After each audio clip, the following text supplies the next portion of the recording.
wọn DJ lórúkọ mi tí àwọn ìfẹ́ bá ti mú Casamigos ọ̀dọ́ máa kó gbó ẹ̀ fún ẹ kó lọ kó sí ti rúùmù ẹ wọ́n máa fi fọ́ọ̀kù fáwọn èèyàn pé àwọn náà ti bọ́ọ̀lù tẹ́ńbẹ̀ nígbà ẹ̀ lásán àwọn tó ti rà ló ń sọ yẹn wọ́n ní tẹ́ńbẹ̀ nígbà ẹ̀ bọ́dẹ̀ ń tàgò ó ní 10K.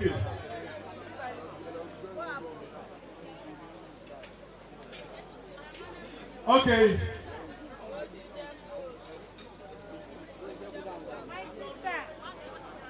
Feranmi spiritual empire. Àwọn ìkìlẹ̀yìn ọgbà IJB nìyẹn. Ladies and gentlemen, ó ṣiṣẹ́ kú dánúdánú. Ó ṣiṣẹ́ kú dánúdánú. Ó ṣiṣẹ́ débẹ̀ kọ̀ǹfà. Ọlọ́gbọ́ ẹjọ́ tó lọ kámẹ́ ẹ wò Feranmi ẹ wò tébù yìí ẹ wá jókòó ẹ wá jókòó ẹ wá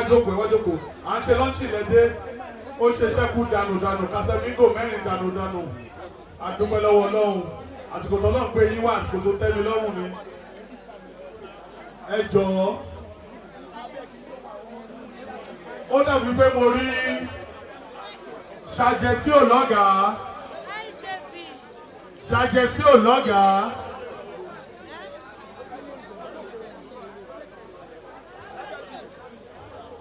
Ṣàjẹ́ tí ò lọ́gàá ẹ káàbọ̀ ẹ jọ̀ọ́ torí Ọlọ́run gbogbo kámẹ́rámà ẹ jọ̀ọ́ ẹ jẹ́ kí madam Ṣàjẹ́ kọjá ẹ wò Casamigos mẹ́rin wà níbi tó bá ti fẹsẹ̀ fọ́ 4 million ní o tó o bá lówó àáta kidney ẹ tó o bá ti lówó wàá fi kidney di o lè wá fọ́ Casamigos bí kò wá sọ sọ́rí èló ni kidney. Wo èèyàn tó ra Casamigos èèyàn tó ẹ lọ́jọ́ orí yé pariwo òde máa pariwo bí o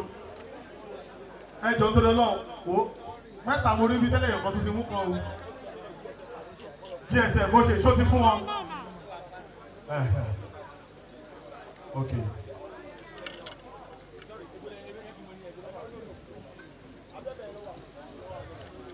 ẹ ṣe developer dáre kí ni ẹ ń sọ o ẹ jọ̀ọ́ lórí tébù ẹ̀yìn àti Kògbágídí Casamigos kan àbí just 1 million naira Kògbágídí 1 million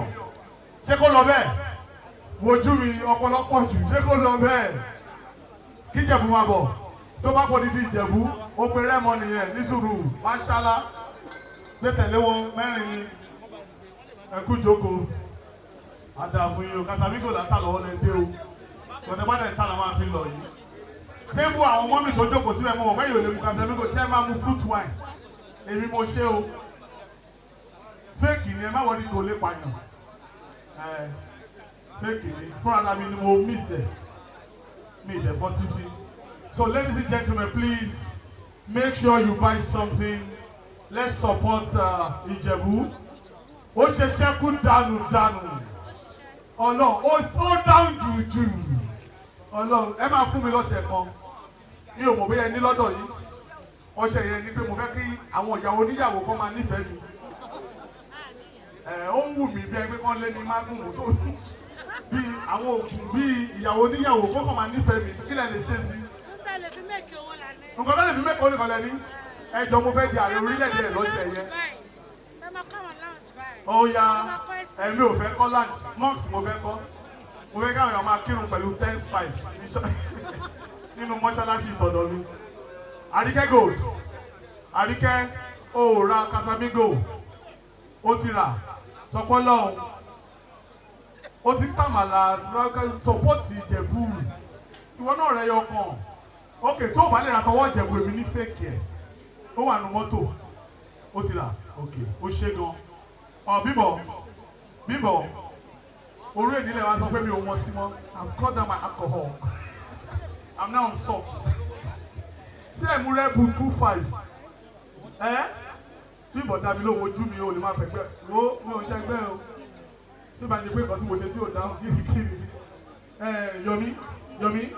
Yomi